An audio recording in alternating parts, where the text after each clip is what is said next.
오직 성령이 너희에게 임하시면 너희가 권능을 받고 예루살렘과 온 유대와 사마리아와 땅끝까지 이르러 내 증인이 되리라 하시니라. 지금 저와 여러분, 교회가 교회끼리, 성도가 성도끼리, 목회자는 목회자끼리 서로 질투하고 시기하고 이루 말할 수 없는 전쟁이 여러분 몸에서 이미 일어나고 있는데 이걸 발견하지 못하고 우리들끼리 싸우는 게 가장 큰 비극입니다.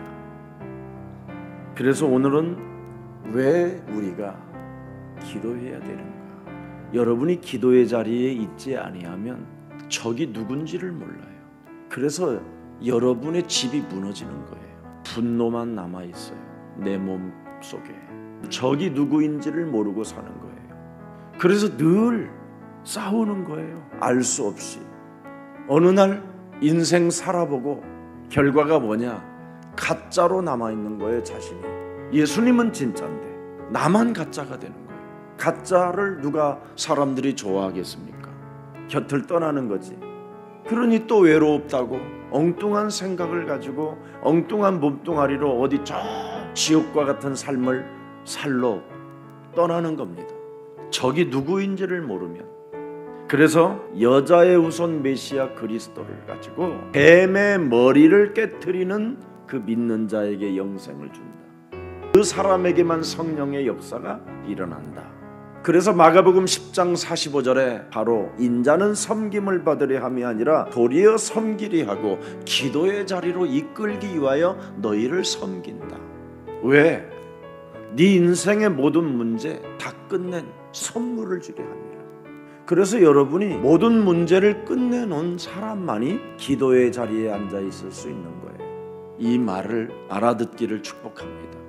예수는 그리스도, 우리는 하나님의 자녀. 모든 문제 끝. 대속물로 모든 문제를 끝내시고 하나님의 나라가 너희 안에 임하였음이니라. 그리스도의 영이 너희 안에 계심이니라. 그 누구도 이해할 수 없는, 믿어지지 않는 그 말씀 위에서 무슨 일을 해야 되느냐? 기도의 자리에 있어야 돼요. 그래서 기도해야 되는 거예요. 무슨 일이 있어도 새벽에 여러분의 영혼을 깨워주는 그 믿음이 작동될 때 성령의 역사가 일어나기 시작하고 적이 누구인지를 알게 되기 때문에 교회 안에서 싸워야 할 필요가 없는 겁니다. 이것을 모르고 신앙생활을 하면 도무지 사랑할 수가 없는 거예요. 사랑을 해야 여러분이 예수님의 제자가 되는데 사랑을 할 수가 없는 거예요. 적이 누구인지를 모르니까. 왜 적이 누구인지 모르게 됩니까? 이해할 수 없잖아요. 말씀이 이해가 안 되는 말씀이잖아요. 하나님이 당신의 형상으로 우리를 창조했다라는 것도 안 믿어지는 사람들인데 십자가에서 여러분의 모든 문제를 다 이루었다고 하는데도 이게 이해가 안 되는 겁니다. 어떻게 하나님이 나 같은 자를 위해서 죽었다? 안 믿어지고 이해도 안 돼요. 그래서 여러분도 모르게 기도라는 것을 포기하는 겁니다. 그러나 이해가 되지 않는 그 말씀 위에 기도의 자리를 깔아보세요. 기도의 자세를 갖추고 기도를 시작해보세요. 진짜 기도를 시작해보세요. 왜 그렇습니까? 어마어마한 독소가 여러분 몸속에 가득합니다. 악인은 그의 교만한 얼굴로 말하기를 여호와께서 이를 감찰하지 아니하신다 하며 그의 모든 사상에 하나님이 없다 하나이다. 여러분 몸속에 있는 그 사상이 적입니다. 적이 누구인지를 모르니까 자꾸 사람을 대상으로 자기들끼리 논쟁하다가 싸우고 변론하다가 싸우고 팀사역하다 싸우고 말씀운동하다가 싸우고 이미 여러분 몸속에 있는 수많은 이성과 감정과 사상들이 적으로 쫙 베어져 있습니다. 그래서 작은 것만 하나가 잃게 되면 사람을 죽이는 무시무시한 독사의 영으로 바뀌는 겁니다. 7절에 또 보니까 그의 입에는 저주와 거짓과 포악이 충만하며 그의 혀 밑에는 잔해와 죄악이 있나이다. 무시무시하지요. 말씀으로 이렇게 여러분 노출시켜 놓지 않으면 여러분들 이거 감각도 없어요. 여러분이 모습이잖아요. 이게 11절에 그가 그의 마음에 이르기를 하나님이 잊으셨고 그의 얼굴을 가리셨으니 영원히 보지 아니하리라 하나이다. 이제 범죄가 깊이 들어가 버리면 하나님이 이제 아예 양심에서도 사라져 버려요. 기도의 자리에 없음. 어느 날 이제 이렇게 되는 거예요. 내 몸에 이렇게 악한 자가 무시무시하게 들어가 있어요. 그래서 그걸 뽑아내고 그것과 싸우라고 하나님의 아들 예수 그리스도가, 여자의 후손 메시아 그리스도가 뱀의 머리를 깨트리는 일을 반드시 시작하라고 여러분을 기도의 자리로 이끌어내려고 하나님이 오신 겁니다. 여자의 후손 메시아 그리스도의 이름으로 뱀의 머리를 너는 박살내라. 여러분의 그 이성, 여러분의 감정, 여러분의 그 의지, 요 목이 사실은 날아가야 돼요. 계시록에 보면 목 날아간 사람이 복이 있다고 돼 있어요. 대가리가 깨진 사람이 복이 있다. 사상, 박혀있는 사상, 이것이 여러분의 지금 적이에요. 이것으로 지금 사람을 사랑할 수가 없는 거예요. 에베소서 6장 12절에 보니까 뭐라고 돼 있습니까? 우리의 씨름은, 여러분이 씨름의 자리에 있어야 돼요. 레슬링을 하고 있어야 돼요. 매일 이거 씨름을 안 하면 어떻게 됐죠? 통치자들, 권세자들, 어둠의 주관자들은 하늘의 악의 영이들이 강하게 붙어서 이제 여러분을 완전 목밟아 버리는 겁니다. 그래서 기독교인들이 기도의 자리에 있지 않으면 백전백패예요. 그래서 오히려 직장에 들어가 보세요. 이런 자들이 딱 눈빛으로 도사리고 있는 겁니다. 왕따 주려고, 내보내려고, 쫓아내려고 그냥 1대1로 레슬링하는 게 아니라니까. 엄청난 힘을 가진 막강한 자들이 여러분과 레슬링을 하겠다라는데, 골리앗하고 여러분하고 레슬링하면 누가 이길 것 같아요? 여러분은 못 이겨요. 그래서 하나님이 여러분에게 십자가라는 죽음을 통하여 다 이루어 놓은 그 엄청난 권세와 권능을 여러분에게 주었는데 기도의 자리에 안 있는 거예요. 그래서 여러분이 실패하는 거예요. 영적 권세 기도가 없으면 어느새 여러분도 모르게 엉뚱한 삶을 살게 되는 겁니다. 그래서 예수님은 진짜인데 어느 날 자신은 가짜로 전락해서 지쳐있는 거예요. 뭔가 교회를 오랫동안 다녔는데도 피곤한 거예요. 이제는 짜증이 나고 감정이 너무 상해져 있는 거예요. 교회 안에서. 그래서 이성적으로 생각해 보니까 교회를 떠나야 되는 거예요. 그래서 의지력을 가지고 안녕하고 가는 거예요. 이게 사탄의 전략입니다. 이게 여러분 몸에 있는 적입니다. 이런 사람들이 교회 안에 있으니 이젠 씨름할 능력 자체가 없어서 모든 걸 영적으로 상실해버린 상태가 돼버리는 거예요. 그러니 가짜 교회가 이제는 생기기 시작하는 거예요. 감정과 이성과 의지력을 가질 수 있는 프로그램을 만들어서 누구 탓하지도 않고 누구하고 상대도 하지 않게 하고 아주 셀처치 이런 거 만들어가지고 막 자기들끼리 기타 치고 노는 거예요. 마약 먹은 사람도 아니고 술 중독도 아닌 애매모호한 사람들이 움직여가는 겁니다. 하나님께서 육신을 입고 이 땅에 오신 목적은 새로 시작하라는 겁니다. 새로. 감정으로, 이성으로, 의지로 출발하지 말고 뱀의 머리를 깨트리는 그리스도로 출발을 하라는 겁니다. 마귀의 일을 멸하신 그리스도로 출발해라. 너희들에게 대속물을 주신 다 이룬 그것으로 출발해라. 하늘과 땅의 권세를 너희들에게 주실 그 그리스도의 영으로 출발을 해라. 이해할 수 없는 말씀이지만 네가 그리스도 이름으로 출발하면 반드시 깨트려진다. 다 이루었다라는 데에서부터 출발이 돼야, 모든 문제가 끝났다라는 거에서부터 출발을 해야 레슬링을 하고 씨름을 해도 이기는데 불안한 상태 속에서 삿발을 잡으니까 시달리는 사람이 골리앗하고 서 있으니 골리앗은 오직 싸움만 하는 사람인데 인정사정도 없는데 주는 그리스도시요 살아계신 하나님의 아들이십니다. 도대체 주는 그리스도가 누구냐? 요한복음 19장 30절에 네 인생의 과거 현재 미래 영원까지 문제를 다 해결해 놓으신 하나님의 아들이시요 살아계신 하나님이시다.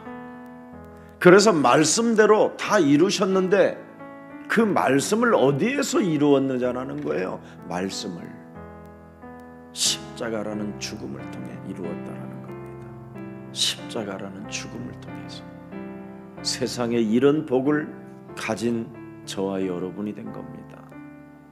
그래서 믿는 자들에게는 이런 표적이 따르고 믿지 않는 자는 뭐예요? 정죄를 받으리라.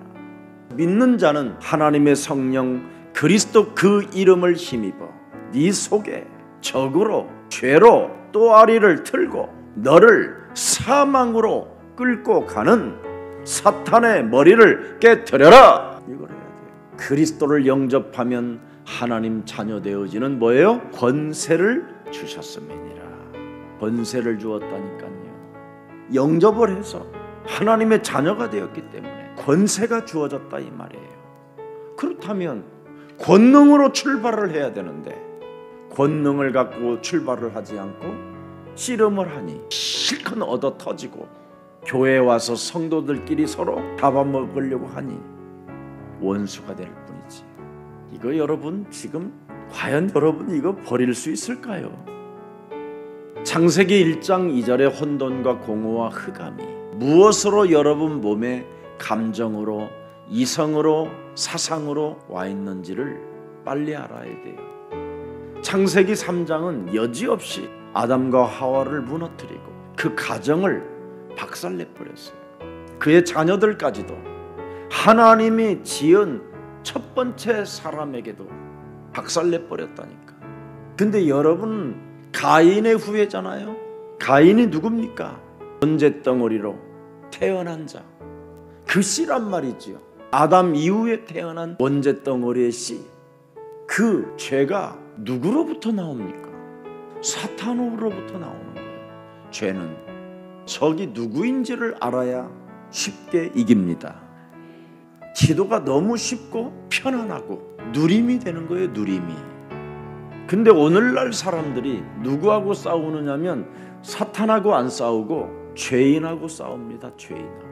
아버지 이 죄인을 용서하여 주옵시고 이 죄인이 참 내가 교회 헌신도 제대로 못했으니까 헌금도 떼어먹은 죄인 이런 거 매일 이런 거에 율법 사상에 눌려버리는 거예요. 그래서 기도의 자리에 못 앉게 되는 거예요. 여러분은 하나님의 자녀입니다. 로마서 7장 17절 이제는 그것을 행하는 자가 뭐예요? 내가 아니라는 거예요.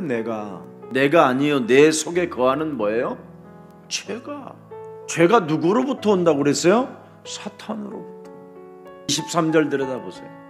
내 지체 속에서 한 다른 법이 내 마음의 법과 싸워 내 지체 속에 있는 죄의 법으로 나를 사로잡는 것을 나는 늘 보는도다. 야, 바울 형님이 어떻게 이 비밀을 알았는지 제가 이걸 알았거든요. 저는 이걸 보았어요. 내 몸에서. 이걸 보면요, 하나님의 아들 메시아 그리스도가 십자가에서 그걸 이루었다라는 게 너무너무나 제게는 기쁨이고 감격이고 감사하고 고맙고 미안하고 죄송하고 예수 믿는 그 자체가 너무너무나 행복한 거예요. 이런 나를 위하여 그걸 십자가에서 이루었다라는 게 그게 믿어지는 거예요. 이런 나를 내 몸에서 발견하지 못하면 십자가에서 예수님이 이루었다라는 게 이해도 되지 않고 믿어지지도 않는 사건이에요. 이게 믿어져야 사람을 사랑할 수 있어요. 그래야 예수님의 제자가 되는 거예요. 사람을 사랑하지 않고 예수님의 제자는 거짓말쟁이가 왕노릇하고 있는 거예요. 그래서 예수님이 십자가라는 죽음을 통해서 이루어 나왔기 때문에 내가 그의 길을 따라가는 사람이라. 우리를 사랑하는데 어떻게 사랑했다 그랬어요? 독생자를 내어주기까지. 그런 사랑을 내가 받은 자가 어떻게 사람을 사랑할 수 없을까? 그래서 저는 안 싸워요. 우리 몸의 거처를 정해놓고 몸의 지체 속에서 끊임없이 이 사탄이 내 몸에 왕노릇하고 있다는 것을 알면 사람을 반드시 사랑해야 돼요. 그렇지 아니하면 그놈이 왕노릇하고 있기 때문에 안 되는 거예요. 그래서 사랑이 어디까지일까? 제 믿음으로 한번 봤어요. 정말 너무너무 사람 사랑하는 것처럼 힘든 일이 없어요. 그러나 나를 쳐서 복종시키면 사람을 사랑하는 대상이 돼요. 왜냐하면 원수가 결국은 전도의 문이 되니까. 악의 날에 이상한 사람도 쓰임이 있으니까. 그래서 악인들은 내버려 두고 기도의 자리에 있으면 하나님이 정리하신다라는 거예요. 우리가 정리하려고 하지 말고, 우리끼리 싸우려고 하지 말고, 사람을 다 알고 계시니까 우리는 적이 누구인지를 알고 제대로 싸워야 돼요. 그래서 율법으로 사람을 대하면 사랑할 수 없어요. 그 율법이 뭡니까? 사망에 의해서 쏘는 죄인데, 그 죄가 장성하게 되면 내가 죽는데, 그래서 십자가라는 죽음을 통해서 이루어 놓았다라는 그 감격 속에서 여러분이 인생을 출발해야 사람을 사랑할 수 있어요. 왜 내가 기도를 해야 되는가를 이제는 여러분이 알아야 돼요. 그리스도와 더불어 우리는 왕노릇하는 자가 되라는 거잖아요. 계시록 20장 4절을 열어보세요. 오늘 여러분의 그 머리를, 사상을, 감정을, 이성을 사로잡아 목을 없애버리면 지금 이 시대에 여러분이 진짜 왕노릇하는 거예요. 왕노릇을 하고 가야 될 거 아니에요. 지금 진짜 지금 왕노릇해야 돼요. 왜? 다 이루었다. 출발점. 주는 그리스도시요 살아계신 하나님의 아들이십니다. 음부의 권세가 너희를 이기지 못하라. 출발점. 볼지어다 세상 끝나는 날까지 내가 너희와 항상 함께 있으리라. 출발점. 오직 성령의 충만함을 네가 진짜 구했다면 권능으로 출발하게 될 것이다. 출발점. 정신 차리시기를 주 예수 그리스도 이름으로 축복합니다. 하나님이 이미 이긴 싸움을 하는데 본질을 놓치니 싸워보지도 못하고 불화살을 여러분이 맞아버리는 거예요. 왕노릇 한 번도 못해보고 주의 백성들이 핏값으로 다 지불하여 1만 달란트를 탕감해가지고 자유를 주었는데 그 옆에 있는 놈의 새끼가 핏값 파 이 새끼야 그래가지고 거기에 시달려가지고 괜히 그런 거에 관심 갖지 말고 그냥 알아서 내가 탕감받은 자로 시원하게 누리고 있으면 빚 갚으라고 소리 지르는 그놈을 예수님이 끌어다가 조진다잖아. 알아듣기를 축복합니다. 하나님의 일은 하나님의 방법으로 역사하기 때문에 반드시 여러분은 기도의 자세를 갖춰야 돼요. 에베소서 6장 15절에 진짜 기도의 자세를 갖추지 않고 씨름하고 레슬링하면 여러분이 백전백패입니다. 하나님의 뭐예요? 전신갑주를 취하라. 전신갑주를 입고 나와라. 기도의 자리가 승리의 자리이기 때문에 전신갑주만 입으면 돼요. 이해할 수 없는 말씀이지만 그 말씀을 여러분이 전신갑주로 입고 기도의 자리만 있으면 하나님이 대신 싸워주는 거예요. 이 진리가 여러분의 것이 되었으니 오늘도 밝은 얼굴과 밝은 미소를 가지고 정말 기뻐하고 감사하고 기도의 자리에 있기를 주 예수 그리스도 이름으로 축복합니다. 살아계신 하나님, 그리스도의 새 영을 처처에 불어넣으라는 사도행전 1장 8절의 말씀을 가지고 오늘도 하나님의 말씀 위에 기도가 시작될 수 있도록 은혜를 베풀어 주시니 감사합니다. 이제는 하나님의 전신갑주를 입고 기도하는 자가 되게 하옵시고, 이제는 교회 안에서 적이 누구인지를 알고 이제 우리끼리 싸우지 않고 서로 사랑하고 감격하며 그리스도 안에서 승리하게 하옵소서.